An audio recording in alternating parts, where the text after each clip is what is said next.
Dear students, आज हम अपने क्लास 10 के पहले चैप्टर के पहले lecture introduction of complex numbers उसको हम डिस्कस करेंगे और सीखेंगे कि कम्प्लेक्स नंबर्स क्या होते हैं, उनको कैसे लिखा जाता है और उनको ग्राफ के ऊपर कैसे रिप्रेजेंट किया जाता है। मिसाल के तौर पर यहाँ आप स्लाइड पे देख रहे हैं कि एक कम्प्लेक्स नंबर जो z है वो लिखा हुआ है z is equal to a plus B iota. तो z एक कम्प्लेक्स नंबर है, a उसका रियल पार्ट है और b उसका इमेजिनरी पार्ट है। तो हम इन सारी बातों को डिटेल के साथ सीखेंगे।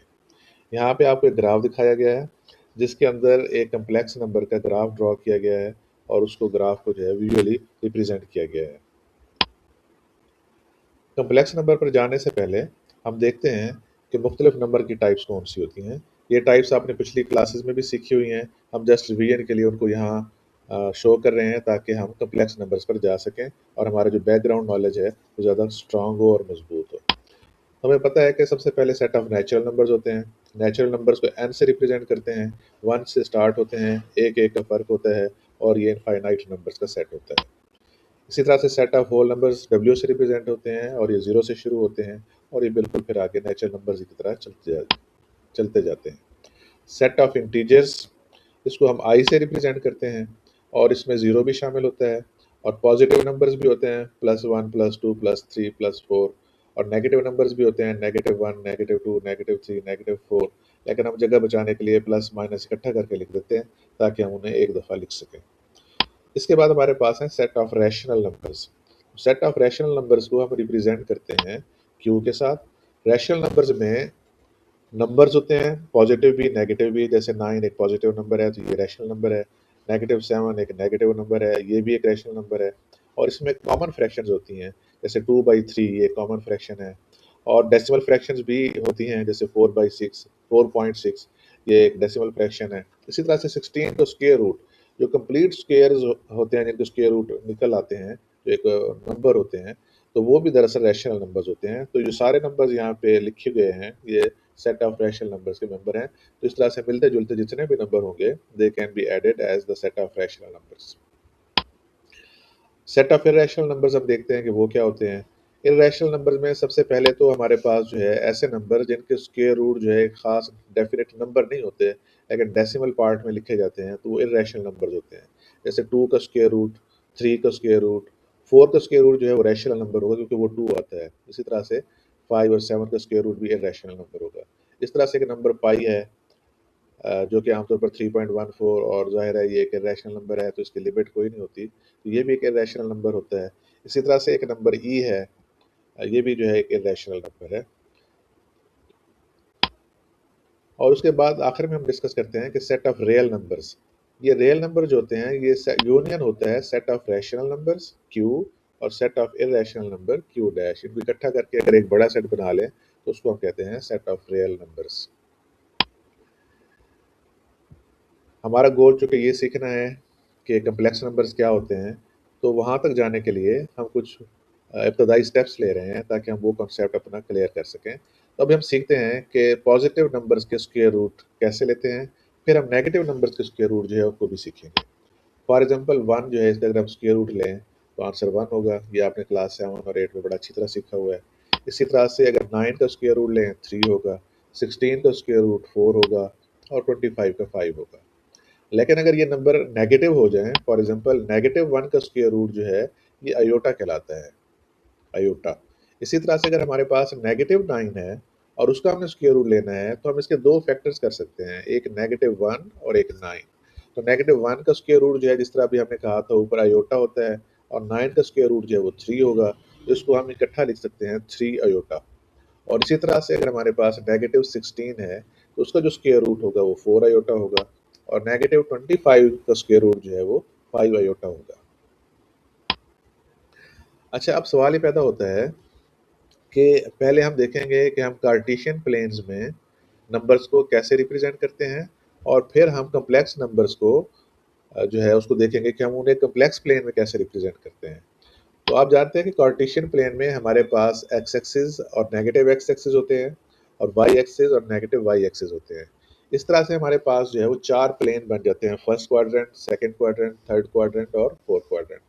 मिसाल के तौर पर हमारे पास जो है यहाँ पे एक पॉइंट गिवन है ए, और चूंकि ये पॉइंट जो है फर्स्ट क्वाड्रेंट के अंदर है और ए पॉइंट तक पहुंचने के लिए हमें 2 ब्लॉक्स राइट जाना पड़ेगा और 3 ब्लॉक्स अप जाना पड़ेगा।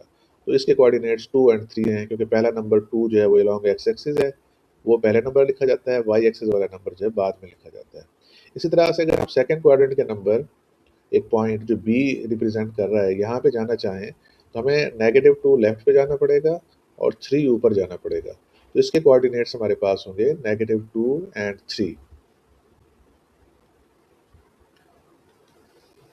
मैं यहाँ पे लिख लेता हूँ, इस पॉइंट बी के कोऑर्डिनेट्स होंगे -2 एंड 3। इसी तरह से अगर हम थर्ड क्वाड्रेंट के अंदर हमारे पास जो यहाँ पे नंबर लिखा गया है, एक पॉइंट रिप्रेजेंट किया गया है डी, अगर हम इसको देखना चाहें तो इसके कोऑर्डिनेट्स के लिए हमें पहले लेफ्ट साइड पे -4 तक जाना पड़ेगा और फिर 1 ब्लॉक नीचे आना पड़ेगा। तो हमारे पास इसके जो कोऑर्डिनेट्स होंगे वो होंगे -4 जो कि इसका एक्स कोऑर्डिनेट है, और -1 जो कि इसका वाई कोऑर्डिनेट है। 1 डाउन जो हम गए हैं, तो इस तरह से -4 और -1। अगर हम सी पे जाना चाहें तो ये हमारे फोर्थ क्वाड्रेंट का नंबर है, तो हमें जो है 3 स्टेप्स जो है टुवर्ड्स राइट जाना पड़ेगा और 2 स्टेप्स नीचे जाना पड़ेगा। तो ये जो 3 सी पॉइंट है, इसके जो कोऑर्डिनेट्स होंगे वो हमारे पास होंगे 3 एंड -2। तो इसको हम कार्टेशियन कोऑर्डिनेट कहते हैं, कार्टेशियन प्लेन कहते हैं, कि जिसकी मदद से हम जो है अपने मुख्तलिफ पॉइंट्स को रिप्रेजेंट करते हैं। अब हम चलते हैं कम्प्लेक्स प्लेन में, यानी कम्प्लेक्स नंबर्स को जो रिप्रेजेंट करने के लिए जो प्लेन यूज होता है उसको हम कहते हैं कम्प्लेक्स प्लेन, और उसके अंदर नंबर्स को कैसे जो है वो रिप्रेजेंट किया जाता है। अच्छा, इसके अंदर जो कम्प्लेक्स नंबर्स होते हैं वो भी लिखे तो 2 और 3 हो जाते हैं, जैसे 2 + 3 अयोटा है। फॉर एग्जांपल अगर एक कम्प्लेक्स नंबर 2 एंड 3 लिखा हुआ है तो दरअसल ये हमारे पास होता है 2 तो रियल पार्ट होता है उसका, और 3 उसका इमेजिनरी पार्ट होता है, 2 + 3 अयोटा। तो इसको अगर हम कोई नंबर Z से रिप्रेजेंट करें, A से रिप्रेजेंट करें, B से रिप्रेजेंट करें, या आपकी मर्जी होती है जिससे भी आप इसको रिप्रेजेंट करें। तो कम्प्लेक्स प्लेन में हमारे पास 2 तरह के एक्सेस होते हैं। कम्प्लेक्स प्लेन का दूसरा नाम जो है आर्गन प्लेन या आर्गन डायग्राम भी होती है। इसके अंदर एक हमारे पास होते हैं रियल नंबर्स, यानी जो एक्स एक्सिस जिसे हम कहते थे कार्टेशियन प्लेन में, अब वहाँ पे हम यूज़ करेंगे रियल एक्सिस। और दूसरा हमारे पास जो वाई एक्सिस होता है, अब यहाँ पे हम जो इमेजिनरी एक्सिस जिसको हम कहते हैं, और इसके ऊपर इमेजिनरी नंबर्स जो हैं वो ड्रॉ किए जाते हैं या पॉइंट किए जाते हैं। जैसे मैंने मिसाल दी थी कि अगर कोई एक नंबर z है जो 3 + 2 अयोटा है, तो 3 रियल नंबर है तो ये रियल एक्सिस पे ड्रॉ किया जाएगा, और 2 जो है जिसके साथ अयोटा लिखा हुआ है ये हमारा इमेजिनरी नंबर है और इसको जो है इमेजिनरी एक्सिस पे ड्रॉ करेंगे। अब देखेंगे हमारे पास एक और मैंने उसी तरह की आपको प्लेन शो किया है। तो इसका जो एक्स एक्सिस है, अब हमने इसका नाम एक्स एक्सिस नहीं लिख रखा, बल्कि अब इसका नाम लिखा हुआ है रियल एक्सिस। इसी तरह से रियल एक्सिस पॉजिटिव भी हो सकता है, रियल एक्सिस नेगेटिव भी हो सकता है। जब 0 से राइट साइड पे हम जाएंगे तो ये पॉजिटिव नंबर्स होंगे, और 0 से लेफ्ट साइड पे नेगेटिव नंबर्स होंगे। इसी तरह से अगर हम ऊपर जो देखें तो जहाँ हमारा कार्टेशियन प्लेन में वाई एक्सिस जिसको हम कहते थे, अब इसको हम इमेजिनरी एक्सिस कहेंगे। और इसी तरह से 0 से नीचे जो है इसमें इमेजिनरी एक्सेस जो है नेगेटिव इमेजिनरी नंबर्स होंगे यहाँ पे डाउन। तो यहाँ पे भी आप देखें कि एक नंबर है 2 और 3, ठीक है? इसका जो रियल पार्ट है वो 2 है, इमेजिनरी पार्ट 3 है। तो इस नंबर्स को दरअसल हम लिख सकते हैं, यानी जो नंबर ए है, अगर मैं यहाँ पे लिखूँ ए इज़ इक्वल टू, हम इसको लिख सकते हैं 2 + 3 अयोटा।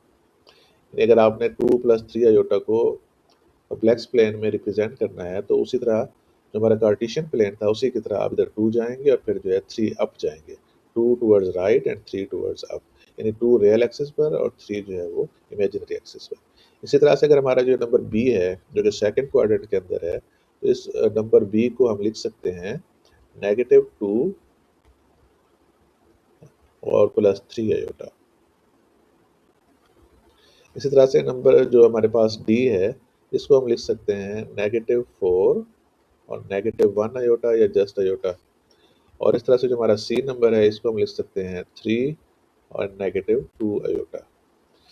और इसी चीज़ को हम जरा एक और तरह से भी रिप्रेजेंट कर सकते हैं, जो मैंने पेन के साथ वहाँ पे लिखा हुआ है। तो फर्स्ट क्वाड्रेंट में 2 और 3 को 2 + 3 अयोटा लिख सकते हैं। सेकंड क्वाड्रेंट में जो पॉइंट ड्रॉ किया गया है -2 और 3, उसको हम -2 + 3 आयोटा लिख सकते हैं। इसी तरह से थर्ड क्वाड्रेंट में जो पॉइंट ड्रॉ किया गया है -4 -1, तो वो -4 और -1 आयोटा जो है उसको लिखा जाएगा। इस तरह से फोर्थ क्वाड्रेंट में जो है वो जो ड्रॉ किया गया है वो 3 और -2 है, तो उसको हम लिखेंगे 3 और -2 आयोटा। तो डियर स्टूडेंट्स, अगर हम इसकी समरी पढ़ें तो आज हमने क्या सीखा। एक तो हमने इमेजिनरी यूनिट आयोटा सीखा जो कि -1 स्क्वायर रूट के इक्वल होता है। दूसरा हमने सीखा कि जो कॉम्प्लेक्स नंबर्स हैं उनकी स्टैंडर्ड फॉर्म, कॉम्प्लेक्स नंबर को आमतौर पर जेड से रिप्रेजेंट किया जाता है और वो a प्लस बी आयोटा की फॉर्म में लिखा जाता है। a जो है वो उसका रियल पार्ट होता है और b जो है इमेजिनरी पार्ट भी हो सकता है। अच्छा, आप ज़रा ये भी ख्याल कीजिएगा कि एक कॉम्प्लेक्स नंबर जो है सिर्फ उसमें रियल पार्ट भी हो सकता है, इमेजिनरी पार्ट ज़ीरो हो। और ऐसा भी कॉम्प्लेक्स नंबर हो सकता है जिसके अंदर जो है वो सिर्फ इमेजिनरी पार्ट हो और रियल पार्ट ज़ीरो हो। ये जैसे-जैसे हम आगे बढ़ते चले जाएँगे तो इस तरह की जो चीज़ें हम सीखते चले जाएँगे।